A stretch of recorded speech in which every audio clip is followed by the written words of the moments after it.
Vous verrez dans cette formation qu'il est possible de créer un blog collectif à l'aide de WordPress. Depuis l'administration du blog, vous pouvez créer différents utilisateurs. Vous pourrez comme cela affecter différents rôles aux différents utilisateurs que vous allez créer. Dans un premier temps, je suis connecté au tableau de bord du blog Domotique. Puis dans le volet de gauche, je sélectionne Utilisateur. Vous pouvez également positionner votre curseur sur Utilisateur, puis sélectionner Inviter. J'ai donc la possibilité d'inviter d'autres personnes à partir de ces zones de saisie. J'utilise la barre de défilement.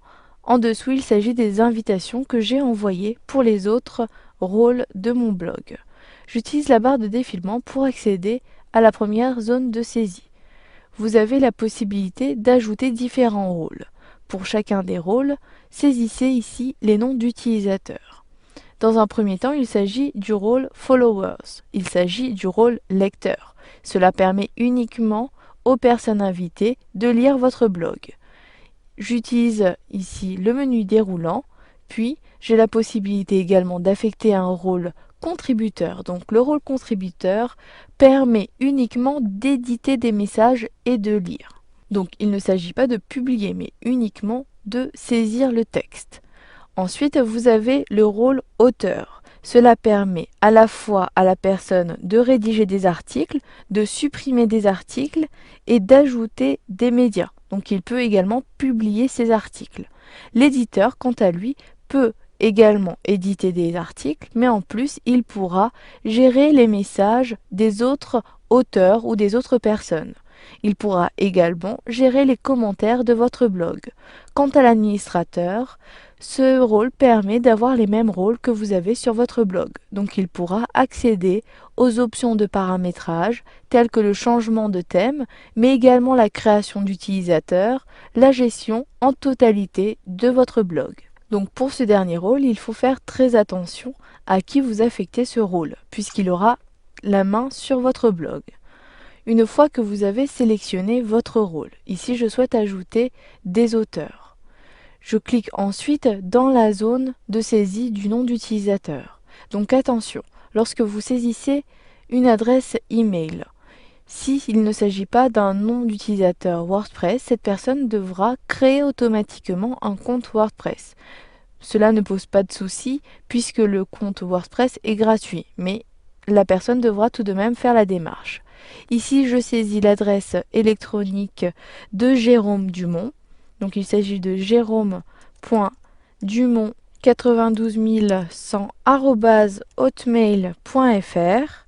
Puis, pour ajouter une deuxième personne, j'appuie sur la touche virgule, puis je saisis à nouveau un nom d'utilisateur ou encore une adresse email. Ici, il s'agit d'un nom d'utilisateur. Il s'agit de Fanny Dubois. Ensuite, si vous souhaitez ajouter d'autres personnes, ajoutez toujours entre les deux noms une virgule. Puis, j'ai bien sélectionné le rôle auteur. Vous pouvez personnaliser l'invitation. Je saisis ici bonjour, virgule, entrée. Je vous invite à rédiger des messages. Puis, lorsque vous avez saisi votre invitation, cliquez sur Envoyer l'invitation. Vous pouvez ensuite, en bas, j'utilise la barre de défilement, avoir toutes les invitations que vous avez envoyées. J'ai bien ici l'invitation de Fanny Dubois ou encore de Jérôme Dumont.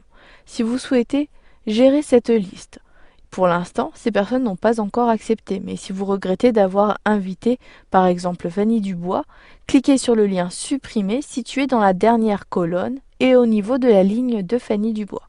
Je clique sur Supprimer puisqu'en réalité, je souhaite affecter le rôle de administrateur à Fanny. Donc je clique ici, puis je saisis Fanny Dubois. Ensuite, dans le rôle, je sélectionne le menu déroulant, puis je clique sur Administrateur.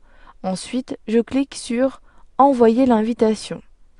Maintenant, si je me connecte avec un autre navigateur, tel que Google Chrome, je clique, puis je clique ici sur le favori Gmail. Ensuite, je me connecte à l'aide du compte de Fanny Dubois. Donc je saisis son mot de passe, puis j'appuie sur la touche Entrée de mon clavier. J'enregistre même le mot de passe.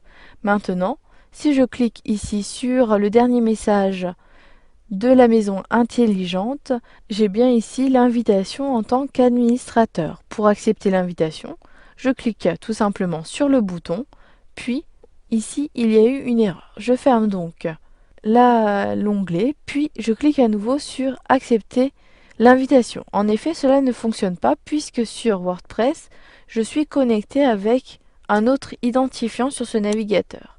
Je clique donc ici pour me connecter avec WordPress, puis je me déconnecte.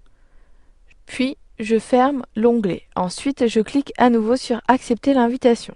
Maintenant, je peux saisir le nom d'utilisateur de Fanny Dubois. Il s'agit de Fanny Dubois, puis je saisis mon mot de passe. Ensuite, je clique sur Login, ce qui me permet de me connecter. Puis sur le tableau de bord de Fanny, j'ai également accès ici au blog de la maison intelligente. Dans le volet de gauche, j'ai toutes les fonctionnalités comme pour le blog domotique. Vous avez vu comment ajouter de nouvelles personnes pour créer un blog collectif.